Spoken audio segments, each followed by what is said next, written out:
নমস্কার বন্ধুরা, জয়ের হেসেলে সকলকে স্বাগত। তেল বসিয়ে দিয়েছি, তেলে দিয়ে দেবো বড়িগুলো ভেজে তুলে নিয়ে আলু ভেজে তুলে নেব।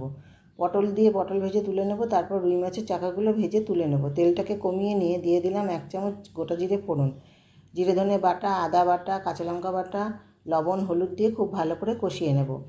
তারপর দিয়ে দেবো টমেটো দিয়েও খুব ভালো করে কষাবো। তেল ছেড়ে এলে এবার দিয়ে দেবো এতে মশলার জল দিয়ে একটু কষিয়ে নিয়ে দিয়ে দেবো সজনে ডাঁটা আর ঝিঙে দিয়ে খুব ভালো করে কষিয়ে নিয়ে দেবো ভেজে রাখা আলু দিয়ে খুব ভালো করে কষিয়ে নিয়ে ড্রাই রোস্ট করা মৌরি দিয়ে দেবো 1 চামচ।